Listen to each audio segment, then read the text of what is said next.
What's up, basketball fans? Welcome to the Raptors Report. It is time to talk about the Toronto Raptors, and we got some massive draft updates about what the Raptors could potentially look to do come draft time and which type of players they might be interested in. There's a few new players that the Raptors have worked out. We'll be discussing that as well.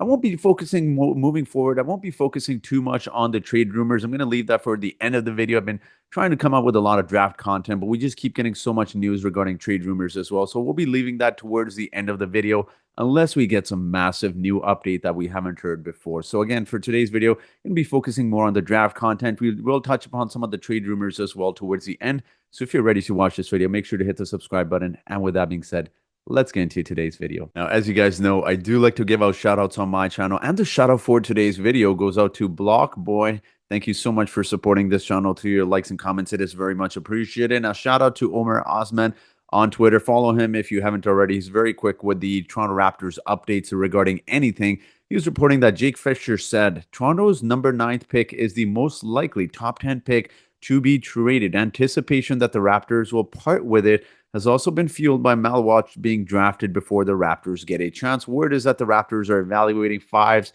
that would be available later in the first round. I've been told Danny Wolf and Asa Newell are two prime candidates. Now, this should not really come as a surprise. Obviously, the Raptors would be very enticed by, Kaman Malawach potentially falling to them. I don't think he will, however. I have had someone with sources tell me that apparently he refused to work out with the Toronto Raptors, which, you have to assume that a team in the top 5 or top 6 in this year's draft has already promised to draft him.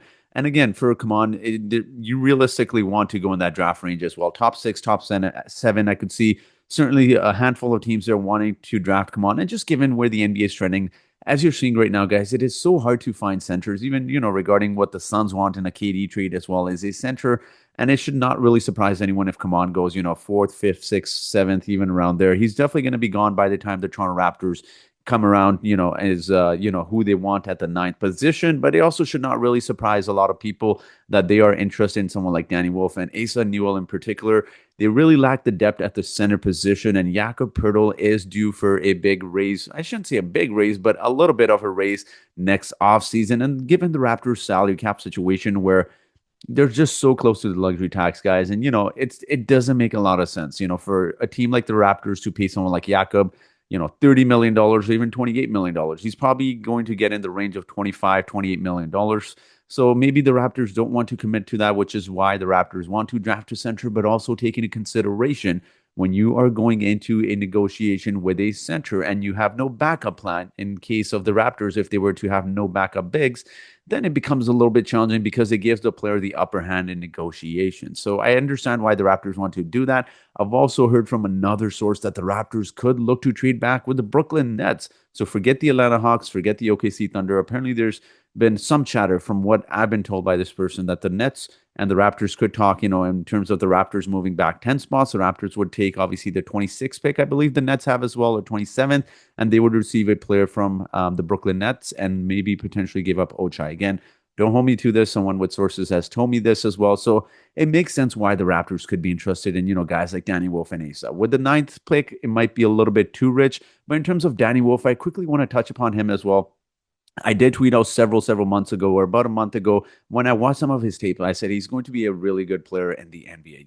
The fact that his center is able to do what he does, which is, just dribble the ball, pass the ball, shoot as well. It's no coincidence that the Raptors want him in Darko's system, which requires all of those assets from any player, let alone a center that is able to do that as well. So again, Asa, I'm not as high on Asa as a lot of people are, but I can see why they're interesting. If his shot comes around, he could definitely be a very reliable center for the Raptors to draft as well. Now, let's talk about the next news, because the Raptors have worked out one of my favorite players who have been speaking about for several months now. And this was being reported by Cody Taylor that NBA sources, the Raptors hosted a pre-draft workout that included Egor Demin, Chuck Hepburn, Clifford Omoruyi, and Hansen Yang. They have also worked out, I do want to say, Nolan Traore. So again, massive news for the Toronto Raptors. Now, Hansen Yang is probably someone they're looking at, either undrafted. He's projected to go in the second round, but Egor Demin is a huge name to watch for there. Obviously, I would love for the Raptors to draft him at the 9th position, but even if they are trading back, perhaps Like a lot of you guys have said, if the Raptors do want to plan on drafting someone like Igor, why not a trade back, which is, what the Raptors may just end up doing. And it is not a coincidence when those reports come out that the Raptors, top 10 picks, out of which of those picks are most likely to be traded, the Raptors are on that list as well. So again, obviously there's a lot of chatter behind the scenes. But in terms of the players that the Raptors are worked out, I do want to talk about a handful of players there, and it could be very intriguing, especially what Bobby Webster said today. He said the Raptors have about five guys they really like at the ninth position. And, you take a look at this list here of the players that have worked out with the Raptors. Obviously, most of them are second round guys. Egor Demin obviously stands out, as I highlighted. Nolan Traore has worked out for them as well. And you obviously got Jace Richardson as well. So he could be definitely an interesting player that is projected to go kind of mid to, second, not second round, mid to late first round as well. So do not be surprised if the Raptors show interest in any of these three players. Again, the Raptors do have several options, right? When we talk about guys like Asa Newell or even Danny Wolf, this is where the interest kind of comes from, right? Wanting to trade back so you can essentially draft a point guard and a center as well. So again, the five names, you can take a guess as to which those names are. My guess is they're Egor Demin. I do genuinely think they have a strong interest in Nolan Traore, who's, tape I actually just watch, and I understand why the Raptors like him as much as they do. He's a very intriguing player at 6 foot 4 inches. He can get his own. He can definitely pass as well. And there are some limitations to his game. But again, we'll talk about him moving forward a lot more in a different video. But it doesn't surprise me that the Raptors are interested in these players. I have said this time and time again that the Raptors, when they are drafting players, when they are trading for players, they are looking to trade for players that fit in Darko's system, which requires ball movement, shooting, and just off-ball movement as well. So those guys would be really very fascinating in Darko's system, but just having them on the Toronto Raptors as well. And I want to quickly highlight this as well, guys. I found this on Reddit and I found it to be very, very interesting. It was being stated that the Raptors really like Malawach, but he won't get past them at 9. Derek Queen is plan B if Kaman is off the board. Again, this person, shout out to them that posted this on Reddit, paraphrasing from somewhere elsewhere since the video is now private. But I'll link to the question answer where Rafael Barlow, if you guys don't know, he does some wonderful work. And he has, he has sources, guys. He talks to a lot of people. Was asked about the Raptors draft. He leaves in case that changes. It's not too dissimilar from what we've heard. Other insiders like Fisher, Shearer, and Kaman's been linked to Toronto for a ton of. Sorry, this is kind of worded really weirdly. Has been linked to Toronto a ton for a variety of reasons, not to mention he's basically the go-to mock draft guy for the Raptors at 9. The big news here is Derek Queen being plan B, setting aside from being very different players, and there's no way to know who falls in the snare where Malawach is picked somewhere from 3 to 8 before them. It has been reportedly previous on the site that shall not be named that Masai Ujiri has scouted DQ on 3 different occasions. If nothing else, it does point to the Raptors being unlikely to trade down in this draft to 19th with the Hawks. Like some suggestions, DQ is very unlikely to get past the Bulls. And again, the Hawks would like him as well. So that is one of the reasons where this chatter about the Raptors potentially trading with the Brooklyn Nets back comes from. One thing I do want to say that, I did hear this on Basketball Rewind.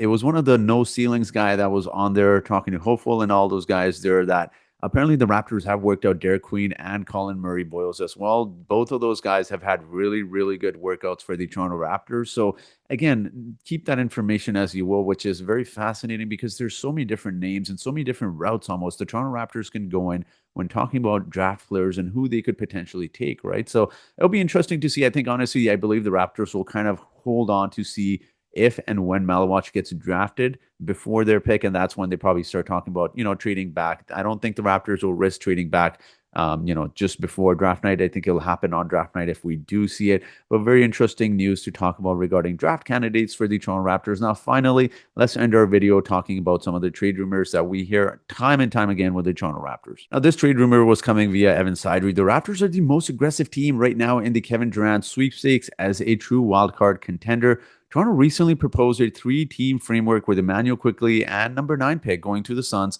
plus RJ Barrett to a facilitating team for added draft capital. Now, obviously very interesting because we've obviously heard a lot of KD rumors to the Toronto Raptors. Is this something I would want to do? I'm not personally throwing the 9th overall pick, guys. Throw in next year's pick. Do a top 5 protected, whatever you want to do, but don't throw in this year's draft pick. It's a very loaded draft class. You want to keep your pick, and I don't understand this, guys. I don't understand it. I'm seeing a lot of rumors about, from different reporters. I think it's honestly a smokescreen. It doesn't make sense for the Toronto Raptors to really trade ninth overall pick. I can understand if you're trading RJ. I can understand if you're trading, heck, even Emmanuel quickly. But to trade the ninth overall pick, I don't think the Raptors are that silly to do it, or at least I hope they aren't, especially for KD, who's, reportedly said he doesn't want to go to several other teams besides Houston being one of them, and I believe San Antonio was the other. So I just don't see how this makes sense for the Toronto Raptors. So again, we'll see what happens. The Raptors are also being linked to Malik Monk, believe it or not, from Sacramento as a plan B if KD doesn't work out. But again, I just don't believe these rumors for several reasons. Like, what are we doing here with the Toronto Raptors? Right? Like, Malik Monk is a great player, but I don't know. You tell me if this makes sense for a Toronto Raptors team. Like, we have a lot of guards already, and Malik Monk is a really nice player. I don't dislike him, but it just doesn't make a lot of sense, guys. So, anyways, let me know your thoughts in the comment section below. I know this video is running a bit too long, and let's get on to our trivia question for today. And the trivia question for today is: which of these players played for Georgia? Since we're talking about draft candidate, was it A, Asa Newell? Was it B, Derek Queen? Was it C, Hansen Young? Or was it D, Jace Richardson? So, whoever answers this trivia question correctly first in the comment section gets a shout out in my next video. So that's it for today's video, guys. Thank you so much for watching. It's beautiful here in British Columbia. I don't know what the weather's like in Toronto or Ontario. I hope you guys are enjoying the sunshine as well. Take care and have a good day.